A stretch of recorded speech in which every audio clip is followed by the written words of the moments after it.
Знаете, има едни имена в историята. Те не са просто факти от учебник, а истински легенди. И клас Олимпик е точно такъв случай. Тук не говорим просто за кораби, а за плаващи символи на цяла една епоха. За една мечта за величие, която, за съжаление, е изгубена под вълните на времето. И днес ще разгледаме една идея, която звучи, направо митично. Идеята те да бъдат възкресени. Само чуйте това. Те никога не са плавали заедно, но могат да го направят. Вау! Този цитат, той просто улавя цялата същност на една несбъдната мечта. Трите сестри, създадени да властват над океана, рамо до рамо, но съдбата ги разделя. Какво ако можеха да получат втори шанс? Хайде да се потопим в тази идея и да видим как точно би могло да се случи. Добре, първа част – три сестри, една мечта. Преди да стигнем до възкресението, нека първо си припомним историята им, за да разберем защо идеята за тяхното завръщане е толкова завладяваща. И тук съдбите им се разминават, и то доста трагично. Олимпик, той има дълъг, но в крайна сметка самотен живот. За Титаник знаем, така и не завършва първото си пътуване. А пък Британик, той дори не успява да послужи по предназначение като луксозен лайнер. Общата им съдба, големият план за тях, той просто остава недовършен. И ето тук стигаме до ключовия момент. Източниците, които разглеждаме, са абсолютно категорични. Не говорим за реставрация. Изобщо. Корабите на дъното са просто руини. Идеята е за нещо много по-дълбоко. За възкресение.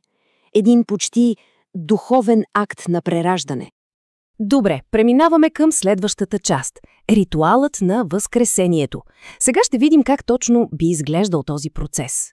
Защото, според източниците, това не е просто инженерен проект. О, не. Описват го като свещен, прецизен ритуал. И ето какво се има предвид под възкресение. Това, което е наистина интересно тук, е идеята за сливане. Не се създава просто копия, реплика. Не, идеята е да се използва старият, оригинален метал, този, който носи цялата история, и той да се вгради в чисто нова, здрава структура. Представете си го така. Старият материал дава душата, а новата конструкция, тя дава тяло. Самият процес е методичен, но и изпълнен с толкова много символика. Разглобяването, например, то не се разглежда като разрушение. Напротив, то е подготовка. А претопляването на метала, то е описано като жертва в олтара на бъдещето им. Само по този начин, според идеята, може да се гарантира, че това ще е истинско завръщане, не просто някаква имитация. И тук стигаме до нещо абсолютно фундаментално. Уважението към оригиналния дизайн, то е централно за цялата идея. Според анализа, чертежите са връзката. Те са мостът към автентичния дух на тези лайнери. Всяка една греда, всяка кабина, всяка лампа, всичко, абсолютно всичко, трябва да бъде възстановено до съвършенство. Защото целта е да се върнат истинските богини, а не някакви техни празни, бездушни копия. Разбира се, една такава грандиозна мечта си има и своята, доста сурова финансова реалност, така че нека поговорим за цената на една легенда. Колко всъщност струва всичко това?